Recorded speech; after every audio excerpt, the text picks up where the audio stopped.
Okay, friends, today we're going to do something a little bit unusual. And today's class is dedicated in honor of yesterday. Yesterday was the 20th of Av, Chaf Menachem Av, and yesterday was 76 years since the passing in 1944 of the Rebbe's father, Rabbi Levi Yitzchak, who had been arrested by the communist authorities in 1939 and imprisoned for a year and tortured. And then he was banished to Kazakhstan for 5 years under very primitive conditions in house arrest, where he perished due to the dismal conditions on the 20th of Av in 1944. So he was the Rebbe's father. He was a very great man.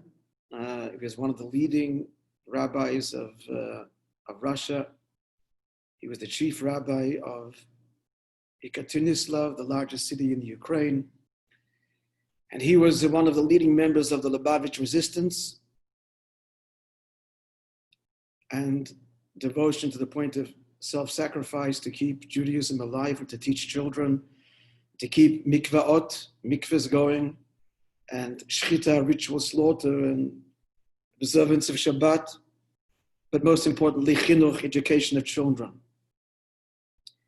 So finally, his activities caught up with him, and he was arrested, as you heard. Now, Rab Leivik, as he was affectionately referred to, his name was Levi Yitzchak, but he was called Rab Leivik by the Chassidim, was an extraordinary scholar, not only in the revealed dimension of Torah, by that I mean the Talmud, but he was the outstanding, if not one of the most outstanding Kabbalists of his time. He actually wrote thousands of pages of Kabbalistic teachings and Talmudic teachings. Unfortunately, when he was arrested, it remains in his house. The Nazis, Yimach Shemam, occupied Yekaterinslav, was all lost. However, some of his manuscripts did survive. The letters he had written to our Rebbe, for example, and also notations as follows. After a number of years, the Rebbe Tzanchana, the Rebbe's wife, was able to find out where he was and was able to visit him, and she was with him till his death. And she brought with her a few books. There was no paper or ink or pen, but she had a few books that she brought, some 5 books, and she fashioned a quill out of reeds, and from herbs in the field, she fashioned a kind of primitive ink, and he wrote on the margins of the books that she brought him. When she left Russia after the war, as all the Lubavitchers did under false Polish passports, the Russian government allowed Polish citizens that had fled to the interior of Russia to go back home. There was a window of opportunity. It was very risky because if you were discovered to be a Russian citizen, and they all were, you'd face life imprisonment or even the firing squad. Even more risky was the fact that the Rebbe Tzanchana risked her life and smuggled these books out with her. How they discovered the books? So it would have been apparent that she was a schneerson. How did she get these books? And smuggling them out of Russia itself was a crime, and that she was bringing them. So she put her life in her hands, but she did miraculously get through. And the writings were then written up and published. And we have today 5 books of the letters and writings of the Rebbe's father. To give you an idea, friends, if these 5 books would be translated in English and made accessible to the English reading public, and I'm talking about the scholarly public, the extremely academic, these 5 Hebrew books would be at least 25 volumes. Now, this is, just the letters and cryptic writings that he wrote on the margins of the books that she smuggled out. As I mentioned, there were thousands of handwritten pages that have been lost. What I'm going to share with you today is a few lines of one of his teachings. I'll give you a taste of, I've chosen a simple teaching, relatively speaking, so that we can adequately share this, because as mentioned, his writings are extremely complex, academic, Kabbalistic, Talmudic, and so on, and requires a lot of background knowledge to understand what he's even talking about.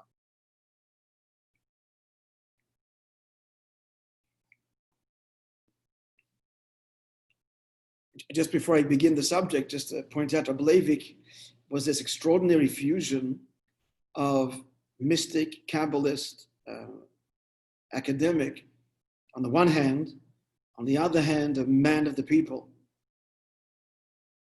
His home, together with his wife, Rebbe Simchana, he was an extraordinary rabbi involved in the lives of his people to the point of sacrifice.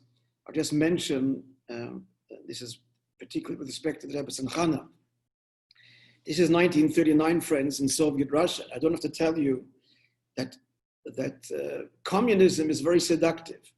The theory is wonderful. Soviet Russia was supposed to be the utopia on earth. Of course, we know, just as an aside, wherever socialism or communism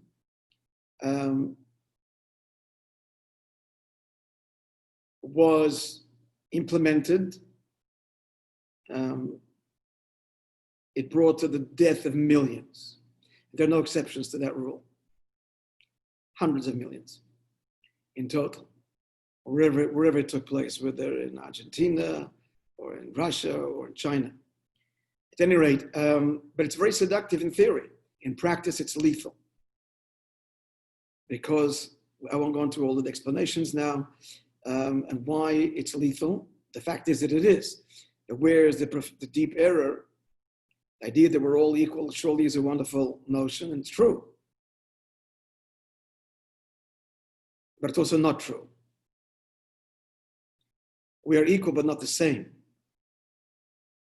Equal rights, but not the same. Sameness is not equality. Sameness is in the end leads to wholesale slaughter, which again, they all did. But again, it's a very seductive ideology, and many Jews fell prey to it. And in those days, in the 30s, there was in fact a Jewish section of the Communist Party, and they were the most zealous, sadly, in persecuting and seeking to obliterate any last vestige of faith and Judaism. It was Jews. So all to tell you that the Rebbe Simchana had a profound influence on young people, young Jews going to university and so on, indoctrinated and seduced by the secular, scientific, communist ideology, and had profound influence on many of them to remain connected to one degree or another to their Jewish roots. So they were activists, the two of them, Rabbi Levi Yitzchak and Rebbe Simchana. Rabbi Levi Yitzchak was an outspoken defiance of the communist regime, inspiring his fellow Jews to remain loyal to God, to their soul, to their faith, and to their people. So ultimately, all of these activities caught up with him, and as I mentioned, he was arrested, imprisoned, interrogated, tortured, and banished, where he died in exile. So that's the introduction. Yesterday was his yard site, and now I'll share with you, friends, an insight. This is one or two lines, literally, of one of his notations. Ready? Yeah, we should begin our study. Okay.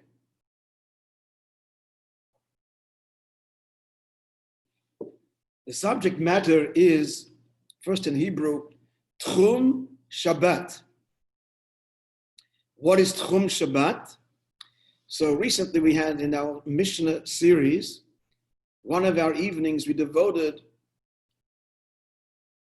talked about one of the laws of Shabbat, And that is the prohibition to carry from an enclosed area to an open area, which we addressed in that class.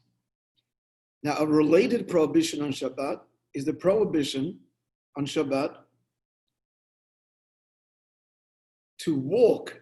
I speak not of carrying, just simply walking, going outside the boundary of Shabbat. What's the boundary of Shabbat?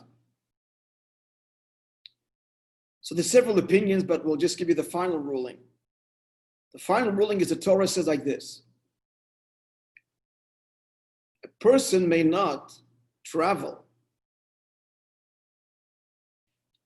more than 12 mil. Now, what is 12 mil? A mil would be, to give you something like 8 miles or so. On Shabbat, that's the Torah prohibition. And without going to how that's derived and so on, just to tell you that the entire encampment of the Jewish people in the desert was this square of 12 mil by 12 mil. To give you an idea how much it is, where would it be here?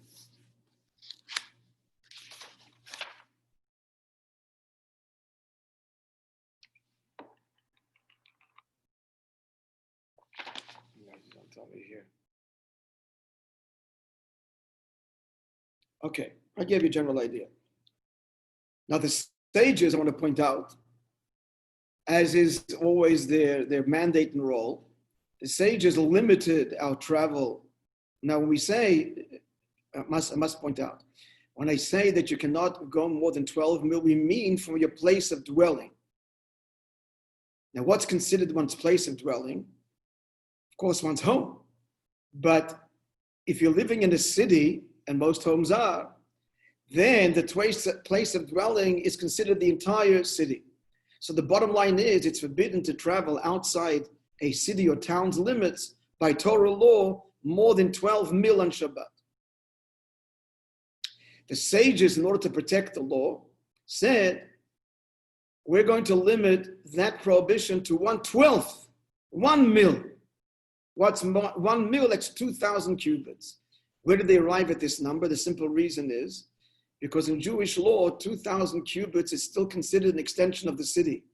In many laws, for example, the law of the manslaughterer who has to flee to a city of refuge, and there he is protected from the vengeance of the family that seeks to avenge the blood of their fallen relative. As soon as he arrives, 2,000 cubits radius outside the city of refuge, he's already protected. So we see that 2,000 cubits is still considered an extension of the city. The Torah also says that the 2,000 cubits outside the city have to be left open and uncultivated. At any rate, so the sages said that a 12th, 2,000 cubits is a 12th of the 12 mil. Each mil is 2,000 cubits. So just to summarize, Torah law is outside a city, one cannot walk more than the whole encampment of the Jewish people in the desert, which was 12 mil. And the sages, to protect that law, put the boundary, the limit, at a 12th of that. And that's the ruling. On Shabbos, you're not allowed to walk. Now, this is very relevant if you're in the country and not in the city. You have a cottage, and there's no houses in close proximity. Close proximity means within 70 or so cubits, which is not a large distance. So on Shabbat, if you go for a stroll, so you have to know that you cannot go for a stroll more than 2,000 cubits from your home, unless there are other homes close to you that would constitute therefore a village or a city. But if the homes are far apart, each home is independent. Certainly in the city, you can walk anywhere in the city on Shabbos because there's buildings and homes all within 70 cubits of each other. All right, now just as a Kabbalistic insight at the very outset now, from Rabbi Leivik, I'll share with you two. Here's the first one. We're talking here now about scriptural law and oral law, right? Scriptural law is that the boundary is 12 mil, and the oral law sets it at 1 mil, a 12th. I earlier gave you, the legal foundations of where these numbers come from. I told you that 12 mil is the entire encampment of the Jewish people, and 1 mil, or 2,000 cubits, is the area the Torah itself designates as still belonging to a city. But now with a Kabbalistic insight. The written law is compared to the sun, and the oral law, the writings of the sages and the works and the contribution of the sages, to the moon, for the obvious reason. The sun emanates light, and the moon reflects the light. So in Torah, you have the written law that God wrote, the light that comes to us, and the oral law, the works of the sages and the innovations of the sages, is like the moon that reflects the light, receives the light, and reflects it. That's the role of the sages. We've talked about this many, many times, the male and female dynamic of Torah. Similarly, it's the same dynamic. The male is the one that projects, the female receives, nurtures and develops, and gives birth to the seed. That's written law and oral law, sun and moon. That's why the moon is so integral to the female identity, as we all know, right? The cycle of the menstrual period, which is exactly a month, generally speaking, corresponding to the moon cycle. And in fact, it's affected by the moon cycle. Having said that, we have this interesting ratio. The Torah, the written law, sun, says you can go 12 mil because the sun's rotation is 12 months around the earth, or the earth around the sun, however we want to define that. The moon, which is the sages, the moon's whole growth, its rotation, as it were, from beginning to end, is a 12th of the sun's. It's 1 month. So the moon represents the sages. So the sages said the limit is a 12th of the Torah law, which is 12 full mil, reflective of the relationship between the sun and the moon. Clear? Little beautiful Kabbalistic insight to explain why biblical law, which is God's projection, the sun, or the male dimension of Torah, is the year, and the feminine is the month, and that translates in the distance, whether 12 mil or 1 mil. Clear? So far, so good. Now we're going to go deeper. King Solomon, according to many authorities, established what's called the Eruv Tchumin. What does Eruv mean? We're all familiar with the word Eruv. There's many kinds of Eruv. Eruv means literally to mix. And we're all familiar with the Eruv that surrounds a city, which allows us to carry from an enclosed domain to an open domain and vice versa. Because the Eruv makes the entire domain a united, enclosed domain. That's one kind of Eruv. Now we're going to talk about the Eruv in the context of the Tchum. So I'll say it like this: for the purpose of a mitzvah, on Shabbos or Yom Tov, the laws apply equally to Shabbos and Yom Tov, you want to travel further outside the city to the next town where there is a bris or a sage is expounding on Torah, visiting there, or he lives there, and you want to go and travel to this place. So there's a way to extend this is established by King Solomon, Shlomo Melech, the distance one can walk. How does this work?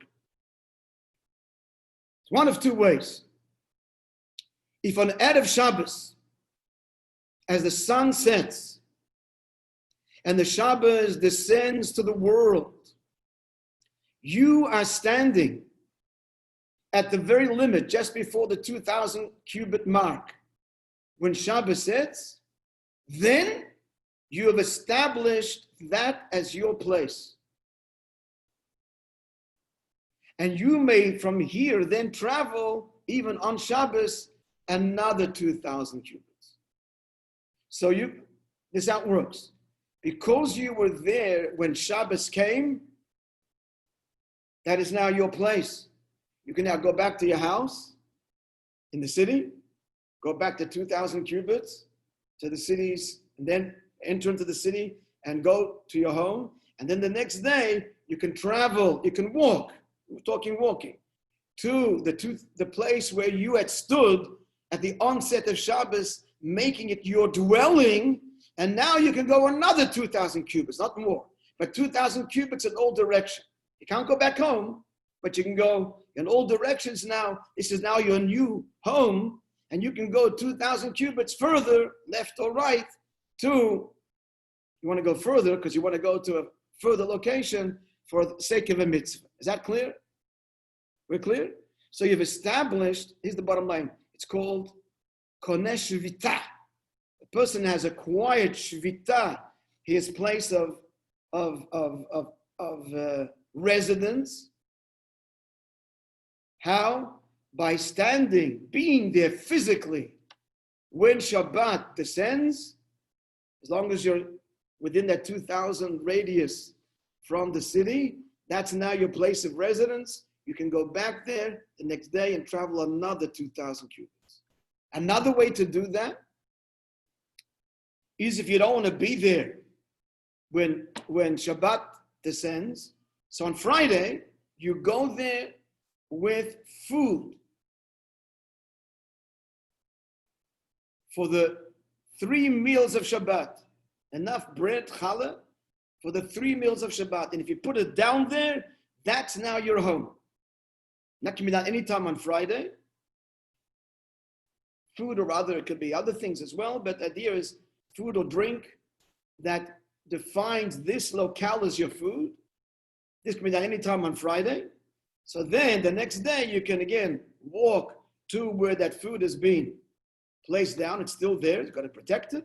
And now you can walk 2,000 more cubits further for the sake of a mitzvah. The sages created this convention of King Solomon where one has now another 2,000 cubits. Clear? That's the law. Now we're going to explain this in the light of Kabbalah. And it's a beautiful, beautiful explanation.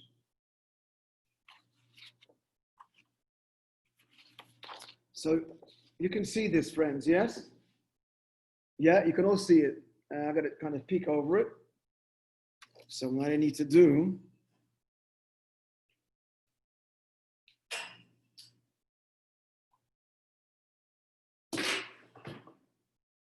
there we go.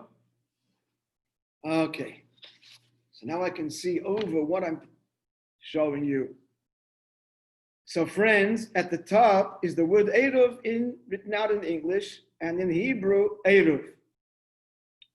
Now we're going to do some analysis of this word and looking at the numerical value. And I've made it easy for you because I've tallied the numbers. However, I can make a mistake, so don't rely on my arithmetic, not one of my strengths. I want you to tally the numbers as well. Now you noticed that I circled in red, I hope you can see that. The first letter, and the last letter of the word Eruv. It's an ayin and it's a bet. Correct? The numerical value is 70 and 2. Even I can do that. 70 and 2 is 72. Very good. The middle letters, Yud, Reish, Vav. So Yud is 10 and Reish is 200, and Vav is 6, and that is 216. So you're thinking, very nice, but what does it mean? I'll tell you in a moment. But I want you to remember these numbers, that the Ayin Bet adds up to 72, and Yud Reish Vav adds up to 216. Exhibition number 2. No, actually, number 3. I have the first exhibition. That was number 2. This is now number 3. Aha! What do we have here? So, before you look at the underlying names here, let's just look at this. Chesed and Gevura. In Hebrew, Chesed and Gevura, Tiferes. Let me put this paper down for a moment. You are all familiar, friends, because you're all almost Kabbalists yourself. And you are familiar with the 7 divine attributes. Actually, there are 10, but to divide the 2 categories. Remember, Chachma, Bina, Dat, and then the 7 divine emotions, which correspond to the 7 days of the week and the many sevens that we have in Judaism. And the first 3 are the primary ones. Chesed, kindness, or giving, or benevolence, or love. That's on the right. In Kabbalah, the right side symbolically is about expression. The left side is about withholding, restraint, and the middle is harmony. Balance, fusion of the 2. So Chesed is revelation. On the other side, you have Gevura. Gevura means restraint. It's commonly translated as might or strength. That's because there's greater might in restraining yourself than in expressing yourself. As we all know from our own experience. To express an emotion or how you feel, it's natural. If you feel a certain way, you're going to express it. But to have a feeling, whether it's whatever it is, and to contain it, not express it to anybody, no one should see what's going on inside, you're actually investing greater effort than were you to naturally express yourself. In the words of Pirkei Avot, Ezel Gibor HaKoveshet Yitzra. Who is the Gibor? Again, that word Gevura, the one who conquers his inclination, not the one who expresses it. All to say the following.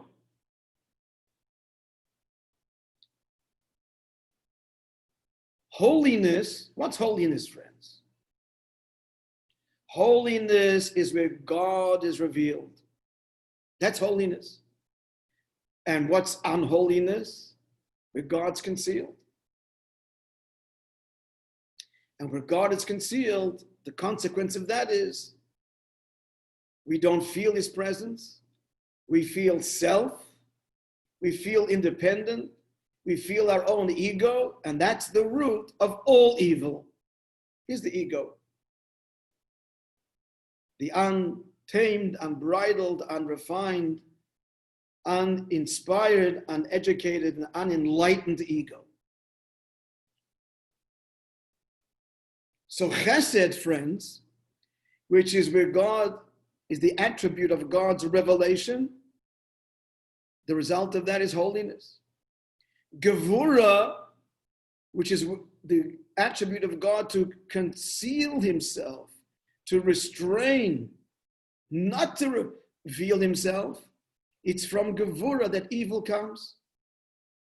Or in the words of Kabbalah, the tzimtzum, the divine contraction by God screening, veiling, obscuring his presence. The result of that is concealment, ego, and separation. Unholiness. We talked about this, friends, in greater detail. We spoke about the 2 domains in the laws of Shabbat. In our Mishnah Alive class, remember? The enclosed domain, all is unified. That's holy, in contrast to the domain of the many, where there is conflict, division, competition, and so on. That's unholy. And that comes as a result of Gevurah. God intentionally creates situations, our world. It's unholy till we repair it and fix it, until we bring holiness to it. That's why this is a world that, on the surface at least, is a world of conflict and competition and multiplicity. That's Gevurah. Chesed is revelation, which engenders holiness and unity. Having said that, friends, so what's going on here in the laws of the Tchum, the boundary of Shabbos? So what's the law? The law is, and it's again similar to what we discussed in the law of carrying, it's similar in the following sense. On Shabbos, the law is, the sages said, you don't walk from your home or a city which is enclosed. Don't venture into the outside, the world of division, of where there's no unity, where all is open and not unified. Because that's Gevurah. That's where symbolically, it says all symbolic now and spiritual, because that's the domain of divine concealment. And on Shabbos, we transcend and we enter to the domain of divine revelation. Chesed, not Gevurah. However, there comes the Tchum. King Solomon and the sages came along and said, here is a means by which we can venture into the world of Gevurah, of concealment, and embrace it, and transform it, and make it part of the world of holiness.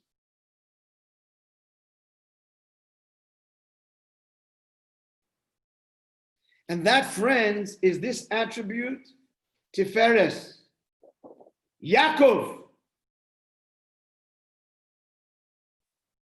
But let's build our case slowly. Let's first note the following. The numerical values here, my friends. Chesed is Ches, Samach, Daled. 8, 60, and 4. No? Who can do the arithmetic, the math? You're good, you're quick. It's 72. Gevurah, let's go. Where are we? It's hard to read backwards. Oh, there we go. Gimel is 3 and 2 and 6 and 205 is what? Karen, you're good at math there. I see. It's 216. Are we good? Aha. So now, friends, remember these numbers before in the word Eruv. The iron base, I don't want to cover with my fingers. The iron base is 72, the word Eruv, and the middle letters are 216. So what do we see right now in this word Eruv, which means to mix? It's the mixing of Chesed and Gevurah.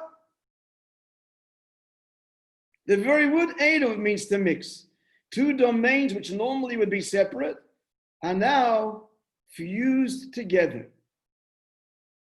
That's what the Eruv does, explains Rabbi Levi Yitzchak.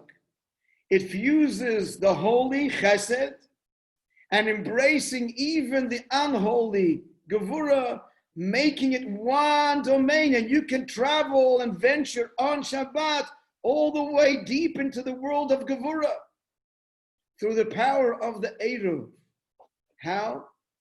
By invoking this third level, Tiferet, that transcends both and unites both. Because at the end of the day, this comes from God as this comes from God. All comes from God. Here concealed, here revealed. When you reveal the essence, then the two can become one. The enemy can become the ally. Darkness turns into light. The whole world becomes unified. There are no longer two separate worlds. They all become unified, heaven and earth. Holiness, unholiness, chesed and gevurah. So far, so good. Is this beautiful? But it gets even more interesting when you look at the word Eruv. And that is that, again, my finger shouldn't cut. The ayin in the base, the 72, appears at the beginning of the word and the end of the word. So how is the Gevurah, which is the center, how is the Gevurah transformed? It's got to be smothered in love. It's got to be smothered in revelation. The Chesed's got to surround the Gevurah. And then they merge and become one, that third property as embodied by Yaakov. So you notice again that the ayin in the base, the 72, which is Chesed, surrounds the Gevurah aspect. It's a very, very powerful message that the way ultimately to overcome resistance, concealment, and even evil is front and back, no escape, surrounded by revelation and godliness from all sides, front and back. There's many symbolic meanings to that. Front and back, beginning behind the word, in front of the word, because here's the word, here's the letters that comprise the word Gevurah. There's so much that many ways we can translate this, but I will just say this.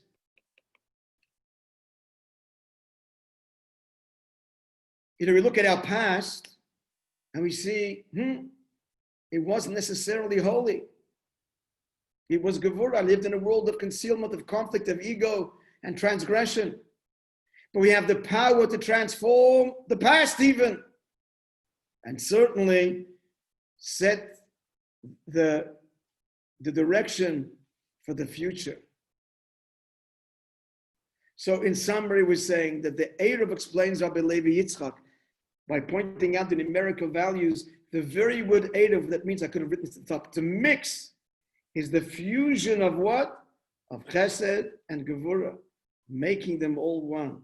The fusion of the inside and the outside, the world of holiness and the world of unholiness, and that is ultimately our mission. So this is like the King Solomon, he's symbolic of the greatest of the sages, the wisest of all the sages. We're not looking here for some kind of loophole. How are we going to be able to walk out of the city, out of our home, and venture deeper into the world, the open, ununified world outside the Tchum Shabbat? This is no loophole. This is the whole point of it all. God says, that's what I want you to do.